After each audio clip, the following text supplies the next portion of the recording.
Hey everybody, it's Jason with the Boardgame Mechanics, and today we're going to take a look at a game called Suspicion.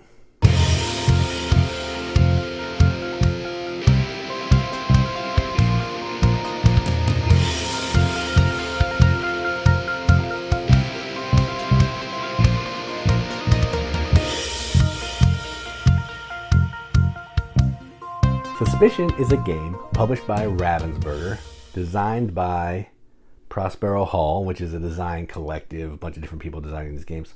Plays 2 to 6 players, ages 10 and up. I don't know if it has a time. I don't know. You're not. Oh, there it is. 30 to 60 minutes. It's, depending. The more players you're going to get, the closer to the 60 minutes it's going to be. And what you're doing in this game is you are trying to figure out. You're all thieves. Okay, so there's 10 different thieves. You can see them on the rulebook here. These are the thieves. These people down here. You've all been invited to this mansion. Famed art collector Baron Whitetooth. What you're trying to do is you're at this party, or whatever Baron Whitetooth is doing. You're trying to steal his gems, steal his jewels, and then get out of there before people suspect you and figure out who you are. This is a really interesting, hidden role deduction game. So it's Clue-esque, but with some twists. So all that being said, let's go on the table. Check it out. Alright, so here's a game of Suspicion, all set up for 3 players. To set up, you're going to put the board out in the middle of the table, and you're going to randomly put these little characters in each of the rooms on the outside, so not these two. You'll have the dice set off to the side, and in a 3-player game, you're going to use 5 of each gem, which I have here, I think, if I do my math right. We have the yes and no tile ready. You're going to shuffle the action cards and give each player 2, along with a hidden roll. So we are all taking on the role of one of these characters, trying to steal as many gems as we can to score points. All right, and then you're just going to get a player sheet. I'm not going to focus on this too much, but I want to show you how it works. And you're going to write all the players' names because you're trying to figure out who everybody is to score extra points. All right, so the way the game works is, on your turn, I'm going to play as this character with this face up so you know. So I am this character right here. No one knows this.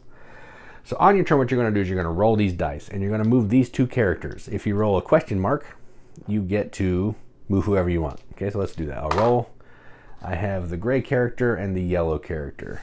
So let's go ahead and move this one, and as many people can be in each room as they want. I'm going to go here, and I'll move this one here. Okay. Then what you're going to do is you're going to play 1 card from your hand using both actions. In a 2-player game, you only pick 1 action, but in a more than that player game, you can use both actions. So these are my cards. So I'm going to use this card. So we'll put this one face down for now. And you can do them in any order that you want. So let's do this one because I want to explain how this works. It's the easiest. What you're going to do on this is you're going to take a gem from the room where your character is. So I'm this character. Again, nobody knows that. So I'm going to take either of these gems that I want because I'm in that room. So I'm going to take a green. I tell everybody, hey, I'm taking a green gem. Then everyone's going to look on their player board here, and they're going to see that I took a green gem. Okay? So what that's going to tell them is I cannot be this character because this character cannot take a green gem. So I'll cross that off. I cannot be this character because it cannot take a green gem because there's no green gem in that room. Cannot be that character because there's no green gem in that room. Could be that one, could be that one, could be that one, could not be those, so no gray and no purple, which is that one.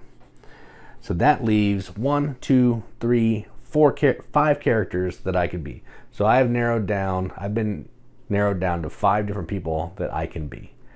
So that's that action. Next action is I'm going to ask another player. And this is the crux of the game because you're trying to figure out other players' identities. If you can do that, you get 7 points at the end of the game for everyone you get right. So I'm going to ask a character if this character can be seen by them because I want to figure some stuff out. Okay, so I'm going to ask this player. I need to see who they are. I won't show it to you, but I need to know who they are. Okay. So I asked that player if they can see blue. So blue's here. So all of these people can see blue. All of these people can see blue. What they're going to do is they're going to take these 2 tiles, the yes and the no. They're going to pick the one that they want to show me. So this would be the answer. They show that to me. So no. So their character cannot see blue. Okay. So now I know more information. So I know that their character is not brown because brown can see blue. Their character is not blue because if you are blue, then you can see yourself. Their character is not white, pink, or orange. White, pink, orange. Ooh, I crossed off so many different columns here. Good job, me. So now I know they're either green, purple, red, or gray, or yellow. All right? No, yellow cannot see the... wait, what'd she tell me? No. Yes. So yellow cannot see me either. Okay? And then that's my turn. Then I discard the card. I draw another card. Put it in my hand. Then we'll go to this player. Same thing. They're going to roll the dice. So they're going to move orange and blue. I need to see who they are. Okay. Orange and blue. So they'll move orange here. And blue will go down here. Okay. Then they're going to play a card. And they're going to play this card because I want to show you this card. All right. So this card is going to let you peek at one of these identities here that are not in the game to help narrow stuff down. So they'll look at this. They'll put that down at the bottom. So blue, the blue lady, put that down there. So they'd go back to their sheet and they know that I'm not the blue, but that's already been narrowed down. So they're good there. Then they're going to ask me a question. If my character can see, so my character is orange, they don't know that, can see yellow. So I take the tiles, I show them, I'd say, here you go. Show them no.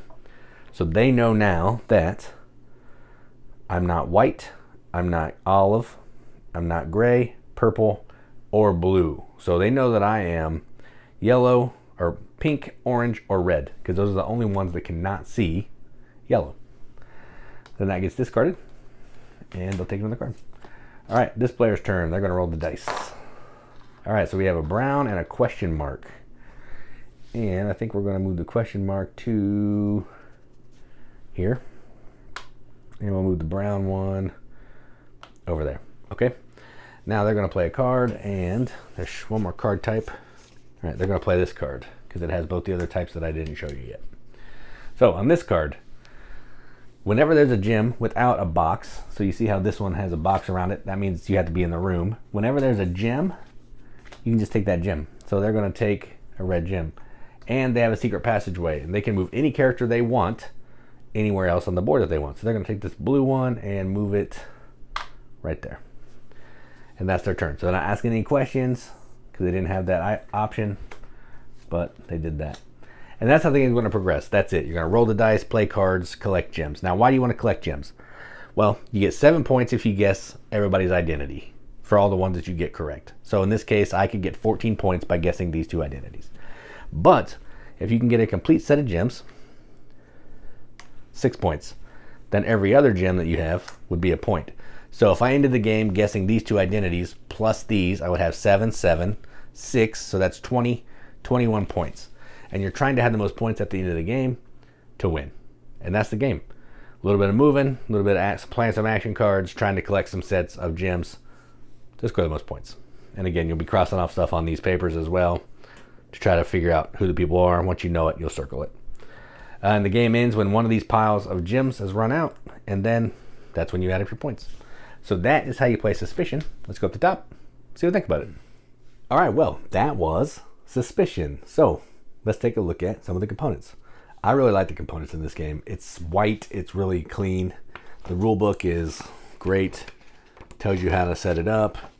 I don't like that it's like a trifold thing, but tells you the turn order, gives you all the breakdown of all the cards due, some FAQ, some hints and tips. Love that. The board is fantastic. I love this board. It's clean. I love the white, the black and white with the gems just popping out there. That's fantastic. The gems are just cardboard bits. So, I mean, nothing really great about the gems. The cards, they're fine. Functional, not really super great quality. The pads as well, they're just characters that you're going to cross off for all the players that are playing the game. So nothing right there. But the dice I really like because they're weird.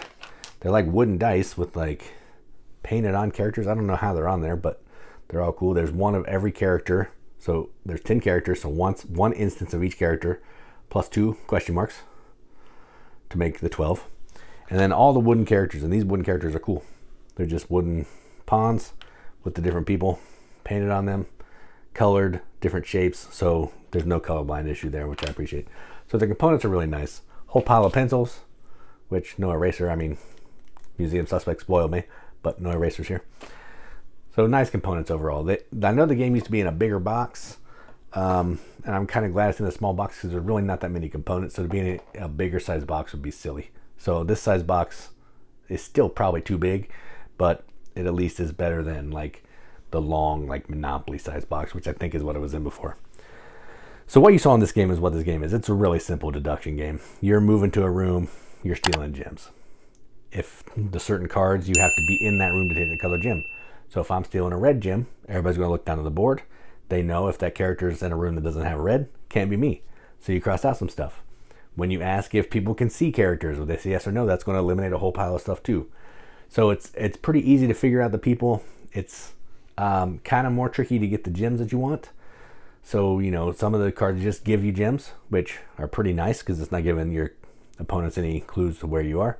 But sometimes you just don't get cards that give you gems. And since that's one of the ways to score points, you can really get hosed. When I played this the first time, I didn't get any cards that gave me gems. So I didn't have any gems. I guessed everybody correctly of the 3 players that were playing. So I got 14 points, but I didn't get anything else because I didn't get any gems.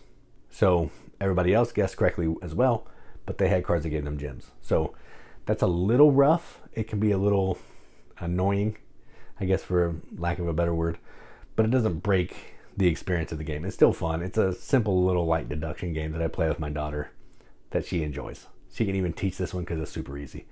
So I'm going to keep it around. I got it at Ollie's for $8. For $8, this game's well worth it. You're getting a game that can play 6 players for $8 and could even teach some kids some deduction, teach me some deduction because I'm terrible, and has pretty nice bits overall as well. So this is a great game. I'm a fan. Not the best deduction game in the world, not the greatest game in the world, but it's fun.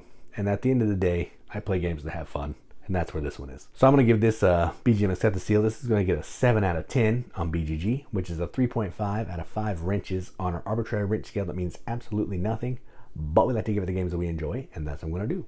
So that is Suspicion from Ravensburger. I'm Jason with the Boardgame Mechanics, and as always, keep gaming.